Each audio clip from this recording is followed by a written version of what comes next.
once and for all, turn the Hubble round and show us Earth in real time, zooming in onto a place so that we can see what's happening at that place, and we know that there is something up there looking down on us from space. But they will not do it. They can't do it. It doesn't exist. It literally doesn't exist. Pretty much everything NASA puts out is fraudulent. Olvídalo, Bart. Hay tanta luz afuera que no puedes ver nada en el cielo excepto el satélite de Fox. Some of NASA's latest space dreams came crashing down in central Australia today. A giant helium balloon packed with expensive scientific instruments lost its moorings in high wind. Tomamos los datos y hacemos una imagen completa. Después quitamos las nubes, pintamos en azul el océano y donde está más abajo los pintamos en verde brillante. Después volvemos a poner las nubes y donde haya una pequeña fisura entre las órbitas la pintamos. Sí, claro, es Photoshop, pero tiene que serlo. Luego simulamos la atmósfera y al final añadimos un efecto de luz brillante para obtener el reflejo del sol sobre el mar. Es un mosaico muy verosímil. Yo no soy un astronauta, nunca fui al espacio, pero intenté sacar la esencia de la Tierra de estas fotos. Sí, claro, es Photoshop, pero tiene que serlo.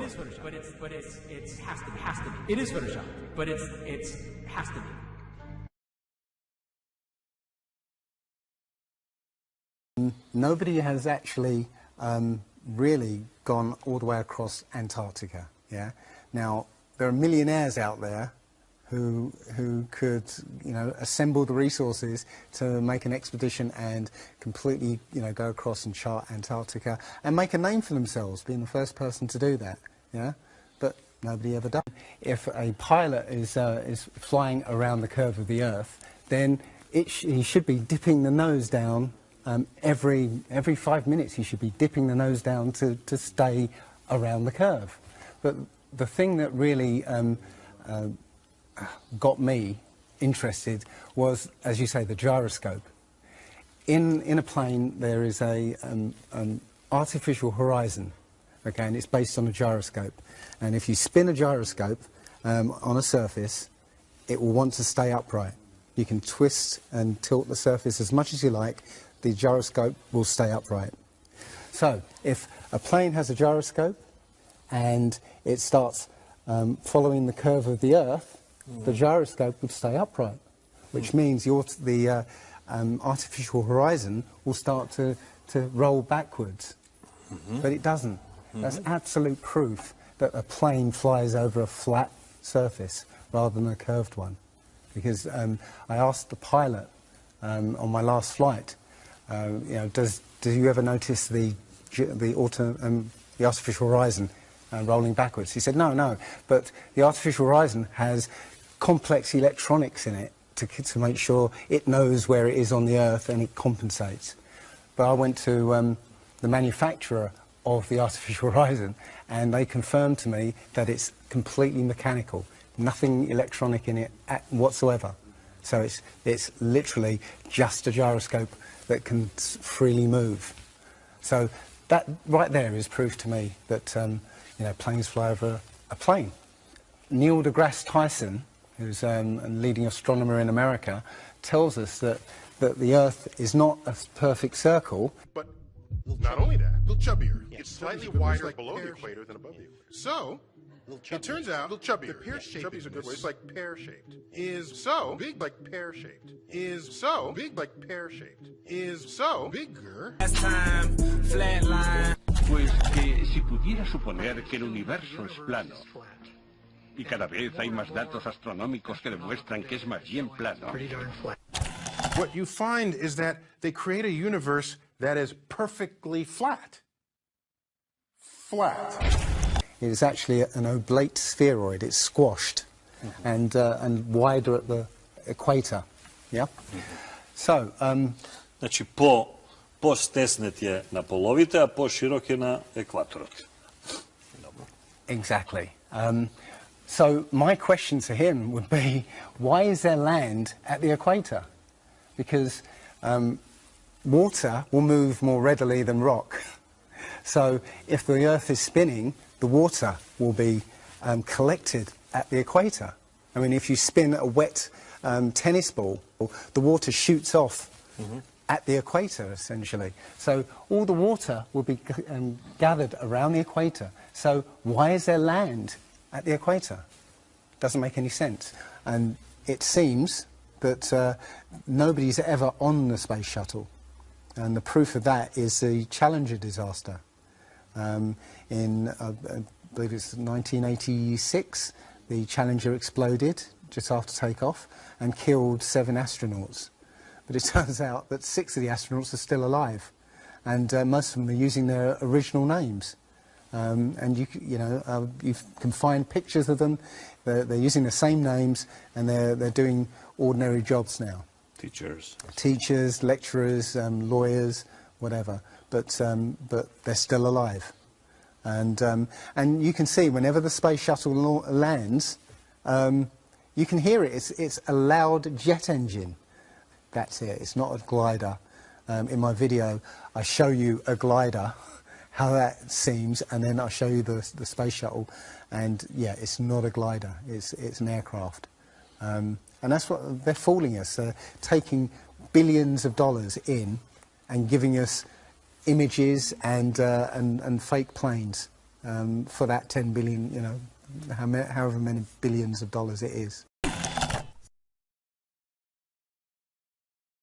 Cuando uno va al Swedish Space y busca, o casualidad, todo casualidad que vamos a ver acá, pero cuando uno viene Mission and Projects y uno va a Rockets and Balloon, fíjense que está puesto en la misma categoría y va, acá hay varios de los Rocket Sounding, de Rockets, le dice Rocket Missions. Pero cuando uno va completo, empieza a ver que hay muchos Balloon Missions. Hay muchas páginas de Balloon Missions. Muchas. NASA subcontrata. Cuando uno descarga, ¿sí?, el Balloon Launch List de Swedish Space Scape, ¿sí?, vamos a bajarlo de acá directamente, puede empezar a ver que estos son todos balloons. ¿Bien? Cuando uno busca, uno puede encontrar de golpe como que la Mir de golpe pareciera ser un balón. Los ELISA, cuando uno los busca, comienza a encontrarlos en la planificación de globos. ELISA 2. ELISA nuevamente. De los Envisat. ¿Sí? O sea, acá están todos. Todos. Son globos, gente. No son satélites. Son globos. Son globos. ¿Sí? Son otras tecnologías combinadas. Son un network. Que uno puede fácilmente darse cuenta cómo nos versean, porque esos movimientos erráticos que se ven muchas veces en satélites desde Tierra, cuando uno ve satélites desde Tierra, que algunos van en línea recta, pero otros tienen como una especie extraña de movimiento medio raro, es porque existe una franja que se llama el jet stream. El jet stream, que ustedes ven acá, eso. No es blue beam, no es nada por el estilo. Está relacionado a los movimientos de viento que hay en el mundo, que no es así, porque un avión no va haciendo esto. ¿Bien? Pero el jet stream es utilizado y es detectado por un montón de vehículos que viajan en el aire, que lo que hacen es aprovechar eso para ir más rápido. Por ejemplo, este 777, a través de esta línea de viento, rompió un récord de tiempo en llegada. Es una noticia, 745 millas por hora. O sea, un Concorde retirado justamente del British Airways, alcanzaba los 761 millas por hora. Showing that it arrived an hour and a half before schedule. This also not only cuts the journey time down, but saves on fuel. O sea, les ahorra combustible, también por eso lo utilizan. But thought it was interesting here, Interesante, exactamente, maestro. as these planes are riding the jet stream, getting pretty dang fast up O sea, there. ellos conocen todo el tema del windstream, como les venía diciendo, inclusive aparece en algunas noticias, ¿sí? O sea, Today's question that you sent in involves the jet stream. So, Dirk, what's the question? acá están los jetstream y las noticias también.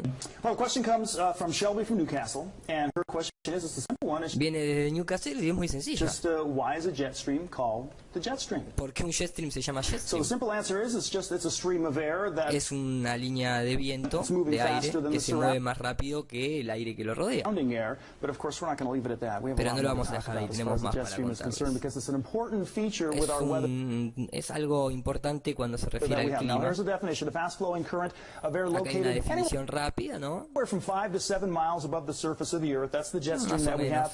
have, over us. It can be upwards of, a mile to 3 miles thick. The jet stream itself, it can run anywhere from 1,000 to 3,000 miles. And you can see that aircraft love to find the jet stream because that just adds to their ability to go get there faster and, of course, use less fuel. Obviamente Jet stream. esto es lo que se But mainly utiliza, it's the polar jet stream that we're ¿no es cierto?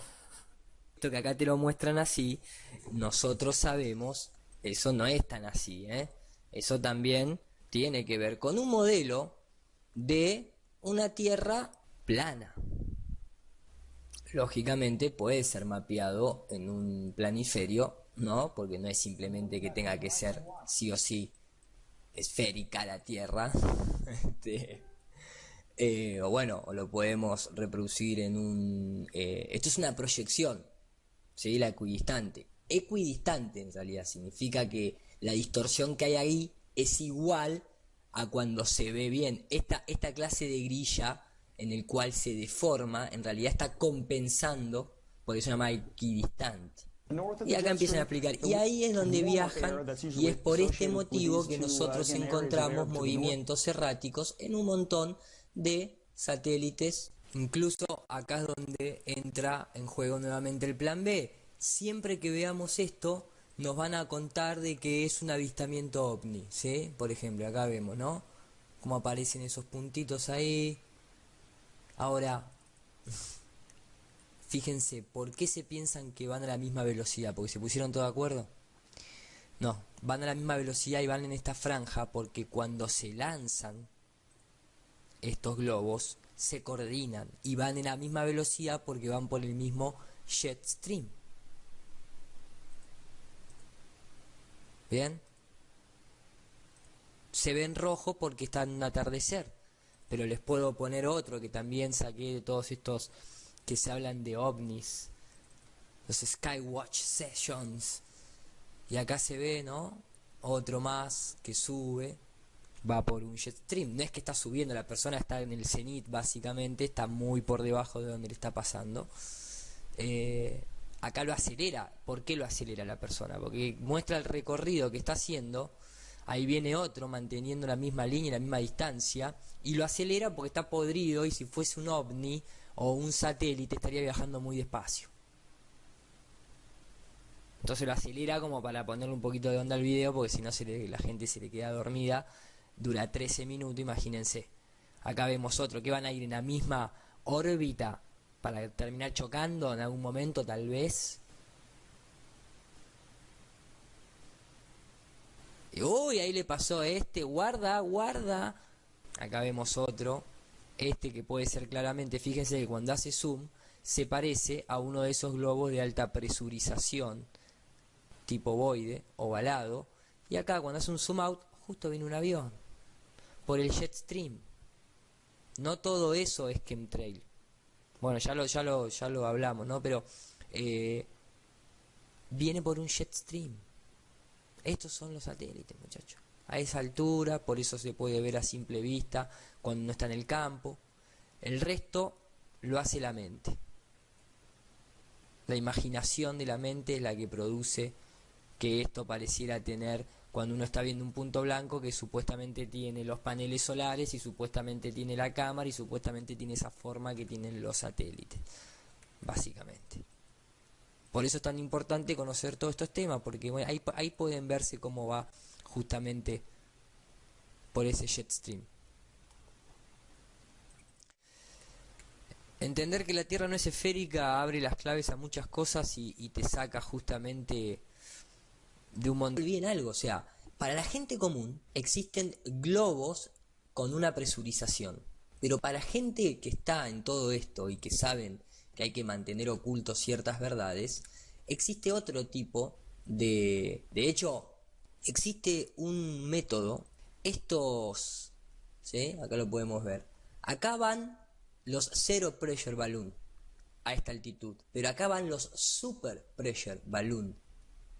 ¿Por qué? Porque hay un método, obviamente es el método que se vende en lo que es satelital, que es un super pressure balloon, para que no reviente como revientan los que muchas veces se ven en las cámaras de altitud. ¿Y a ustedes no les parece raro, para la gente que todavía piensa que existe satélite, no les parece raro que se construya o sea, el mismo aparato que nos promocionan en construcción satelital para enviar al espacio, el mismo aparato, del mismo tamaño, con los mismos paneles solares, que se cuelguen y se tiren en globo, por grúa? ¿No les llama la atención que sea el mismo? ¿No les llama la atención? ¿Tan dormido se puede estar? Cuando uno puede ver el negocio que hay por detrás con toda esta millonada de estafa que hacen.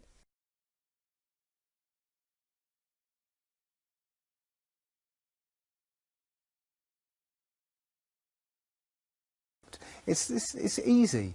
If everybody's been trained into believing that this is real, right, and there's space, and it's within our interests to explore space and you know, go to the moon, go to Mars, yeah, people will pay for it, and they're making billions.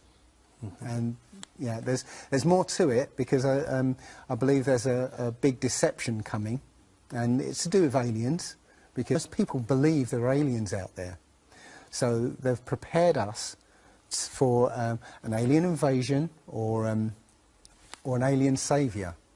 And I think the flat Earth came along at the right moment to educate people, to make people believe or understand that we've been lied to. And if you know, as I know in my heart now, that is real and this isn't, I will not be fooled by aliens coming, because there are no aliens. There's no space. Yeah, it's all fantasy by Disney and NASA.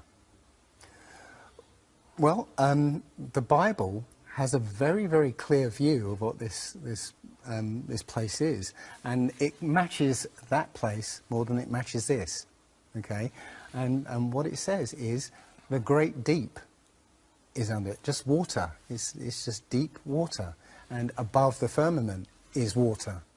And you know, it says in Genesis that he separated the water below from the water above, and made a space, and then made dry land appear out of the water.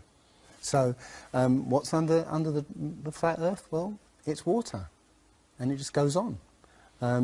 Again, I don't know for sure, because I've not been under there. I don't know what's past the outside of, or the you know, the first few hundred miles of Antarctica. But everything I've seen over the last year and a half tells me that that is true and this isn't. And I'm starting to believe and trust my intuition about it. This world is very different from what most people think it is. There are very powerful people who essentially rule this world right now. And the ordinary person is a slave in this world. And slaves aren't educated. You know, they're taught what they need to, or you know, they need to know. That's it. They're not taught truth. They're taught what they need to know. And so you're taught enough so that you can, you know, do the paperwork and operate the machinery, but you're not meant to know what's really going on, because that's the power they have over us. They know what's going on, you know, how this world works. We don't, so they can control us. In my opinion, the Big Bang theory and the theory of evolution and the ball Earth theory are all interlinked, and they're all there to make us feel as though we're insignificant. We're small, tiny, miniature, unimportant pieces of slime crawling around on a speck of dust in an infinite universe. If that's true, and there's no purpose, there's no meaning to anything, then our owners can do whatever they want with us. Then, you know, this is all accidental, so food can be genetically modified because it's imperfect. You know, we can be modified because we're imperfect. You know, if we realise that this is the universe, and complete universe. Yes, this system is the is everything. Everything that NASA has put out is CGI, is fake. Okay, you know, people say, I think you mentioned it. You know, if you look out into the universe, you see that the moon is round, you know, spherical, and the planets are spherical, and so why are we flat? This is special.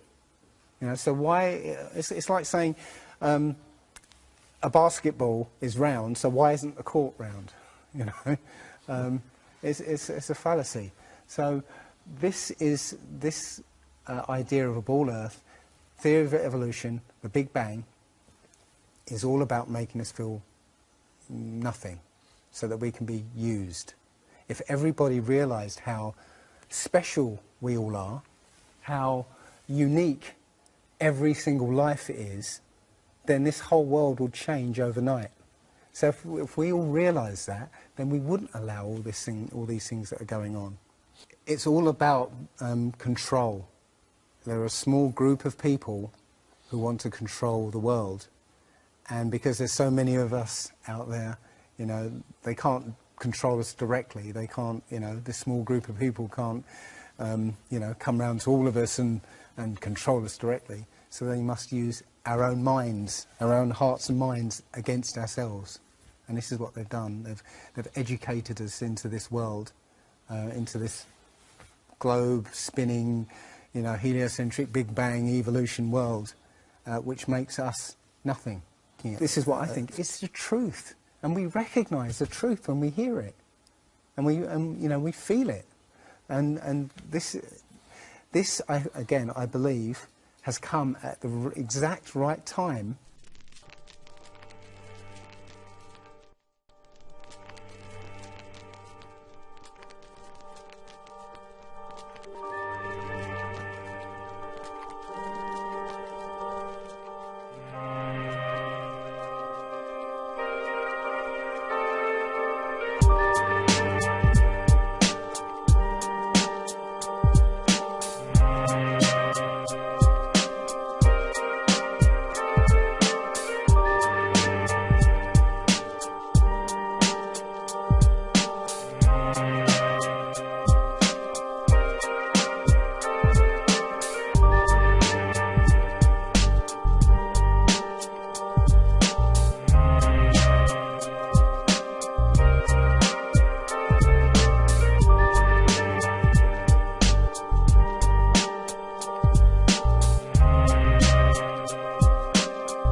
point in the future, we're going to look back and say, how did we do it without space?